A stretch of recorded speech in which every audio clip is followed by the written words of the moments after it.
السلام عليكم ورحمة الله تعالى وبركاته. عدنا إليكم من جديد في درس جديد من دروس النشاط العلمي للمستوى الرابع ابتدائي للوحدة الثالثة. الدرس الأول الحصة الثانية. عنوان هذا الدرس مجموعات الكائنات الحية Les groupes des êtres vivants. الهدف من هذا الدرس أن أعطي أمثلة لكائنات تنتمي إلى مجموعات رئيسية من ممالك الحيوانات والنباتات. Objectif: donner des exemples d'êtres vivants appartenant au règne animal et végétal. إذا في هذا الدرس سنحاول تقسيم الحيوانات الحية من نباتات وحيوانات إلى مجموعات كبرى، وسنعطي أمثلة عن بعض الحيوانات من كل مجموعة من المجموعات الكبرى. ألاحظ وأتساءل، إذا سنلاحظ الوثيقة 1 التي هي صورة تدل على مجموعة من الكائنات الحية. إذا نبدأ رقم 1. لدي قط، 2 جرادة، 3 حمامة، 4 شجرة، 5 ديك، 6 أزهار، 7 سلحفاة، 8 سمكة، 9 بقرة، 10 أفعى، 11 ضفدعة. إذا لنقرأ النص.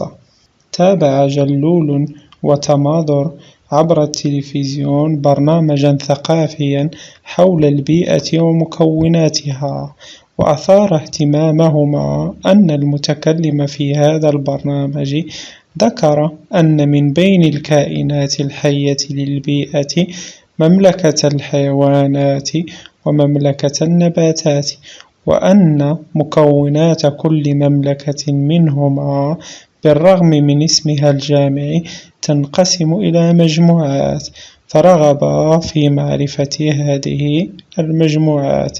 إذا هناك جلول وتماضر، طفلان كانا يشاهدان التلفزيون، كانا يشاهدان برنامجا ثقافيا. هذا البرنامج الثقافي تحدث عن الكائنات الحية وعن مملكة الحيوانات وعن مملكة النباتات.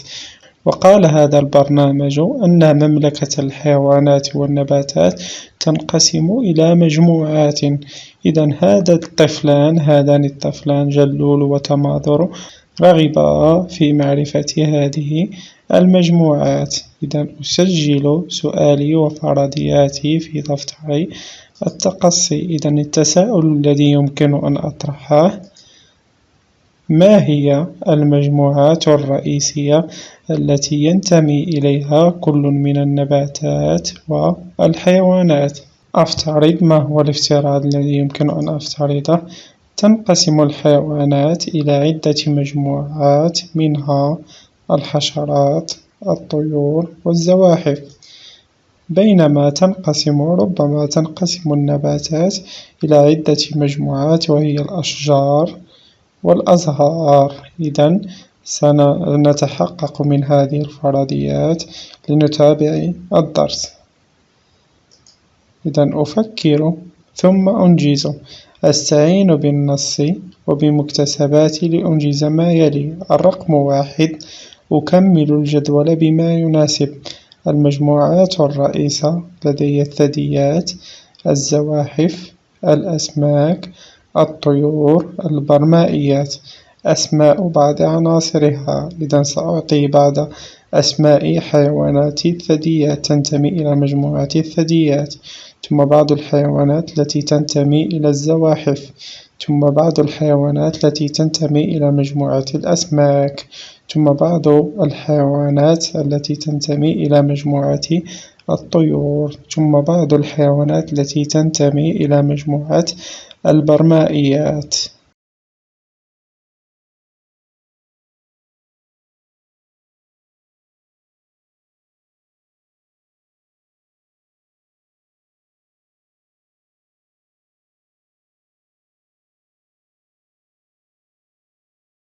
إذن الثدييات هي حيوانات تلد صغارها وترضعها. مثلا بعض أسماء هذه الثدييات بعض الحيوانات مثل القط، الخروف، والكلب. وهناك مجموعة كبيرة من الحيوانات التي يمكن أن ندرجها ضمن مجموعة الثدييات، وهذه أمثلة فقط. فالخروف والكلب والقط هم حيوانات تلد صغارها وترضعها. ثم الزواحف التي تزحف الذي بطنها يكون يلامس الأرض. إذن مثلا بعض هذه الحيوانات التمساح والسلحفاة والثعبان.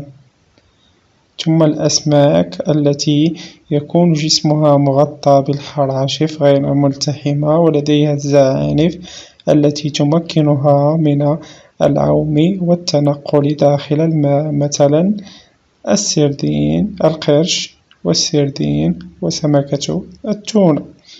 ثم الطيور مجموعة الطيور تتميز بكون جلدها مغطى بالريش ولديها منقار. إذن مثلا أنواع هذه الطيور مثلا البطة، اللقلاق، والسنونو. ثم البرمائيات هي التي تستطيع العيش داخل الماء وخارجه، مثلا الضفدع والسمندل. السمندل هو هذا الحيوان يسمى السمندل، مثل الضفدع من البرمائيات التي تستطيع العيش داخل الماء وخارجه. التمرين الثاني: أصنف هذه النباتات إلى مجموعتين رئيسيتين. لدي مجموعة من النباتات سأصنفها إلى مجموعات. النباتات التي لدي: سرخس، دفلة، ورد، طحلب، أقحوان، شجرة التفاح. المجموعة الأولى النباتات ك. ثم المجموعة الثانية النباتات ك.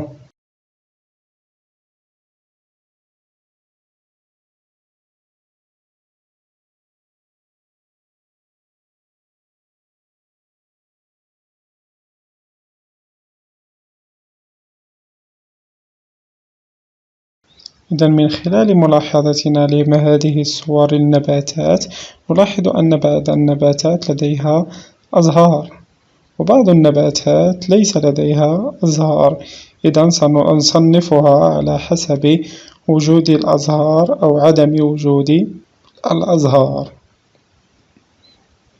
إذن المجموعة الأولى النباتات الزهرية. النباتات الزهرية هي النباتات التي توجد بها أزهار، مثلا نبات الدفلة والورد والأقحوان وشجرة التفاح. ثم النباتات اللازهرية. النباتات اللازهرية التي لا تتوفر على أزهار كنبات السرخس والطحالب. نبات السرخس والطحالب لا يتوفر على أزهار، إذن فهو نبات لا زهري.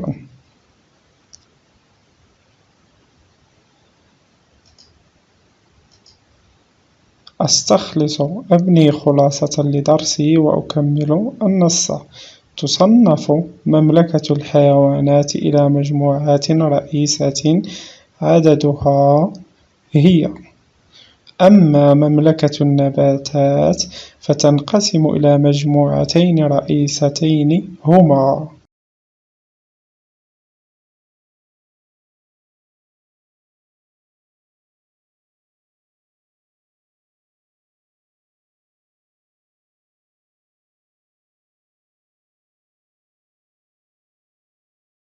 إذن تصنف مملكة الحيوانات إلى مجموعة رئيسية عددها 5، وهي الثدييات، الزواحف، والطيور، والأسماك، والبرمائيات.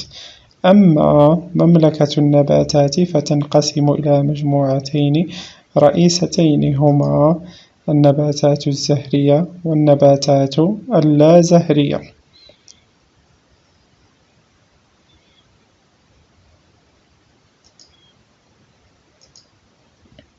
أستثمر. أجيب بصحيح أو خطأ. ينتمي الحوت إلى مجموعة الأسماك. باء السلحفاة حيوان زاحف. جيم ينتمي الخفاش إلى مجموعة الطيور. دال النعناع نبات زهري. هاء السرخس نبات لا زهري.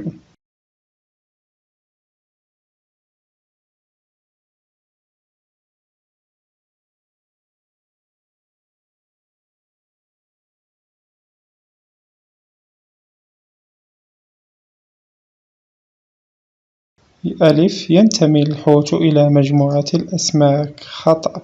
رغم أن الحوت يعيش داخل الماء داخل البحار فإنه لا ينتمي إلى مجموعة الأسماك، بل ينتمي إلى مجموعة الثدييات. السلحفاة حيوان زاحف. صحيح، السلحفاة حيوان يزحف لأن جسمه مغطى بحراشف ملتحمة وبطنه يلامس الأرض. جيم ينتمي الخفاش إلى مجموعة الطيور. خطأ. لماذا الخفاش لا ينتمي إلى مجموعة الطيور؟ لأنه ينتمي إلى مجموعة الثدييات، فهو يقوم بولادة الصغار وإرضاعها، كما أن جسمه غير مغطى بالريش كما باقي الطيور. ثم دال النعناع نبات زهري. صحيح، فالنعناع لديه أزهار، إذا نسميه نبات زهري. هاء السرخس نبات لا زهري. نعم، السرخس نبات لا يتوفر على أزهار، إذا صحيح، السرخس نبات لا زهري. Exercice 2. J'écris le nom de chaque animal à sa place dans le tableau. Chien, grenouille, serpent, sardine, cigogne. J'écris le nom de chaque animal. إذن سأكتب اسم كل حيوان à sa place في مكانه في الجدول. chien كلب، grenouille ضفدعة، serpent أفعى، sardine سمكة السردين، cigogne الأقلاق. groupe d'animaux mammifères مجموعة الحيوانات، mammifères الثدييات، reptiles الزواحف، poisson الأسماك، oiseaux الطيور، batraciens البرمائيات. nom des animaux أسماء الحيوانات. إذا سنكتب هذه الحيوانات تحت أسفل كل مجموعة التي تنتمي إليها.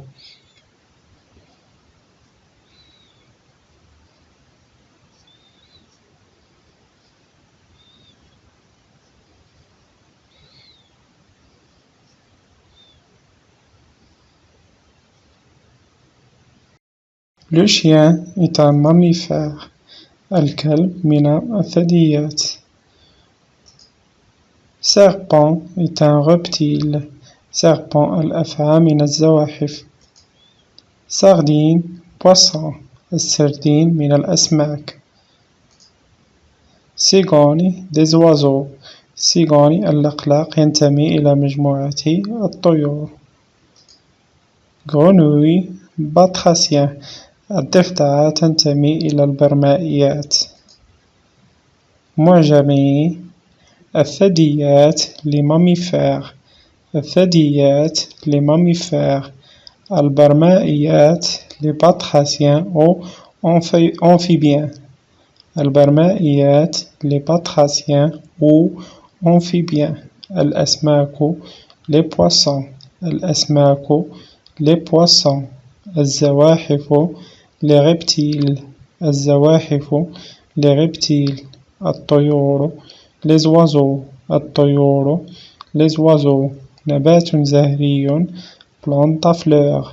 نبات زهري plante à fleurs. نبات لا زهري plante sans fleurs. نبات لا زهري plante sans fleurs.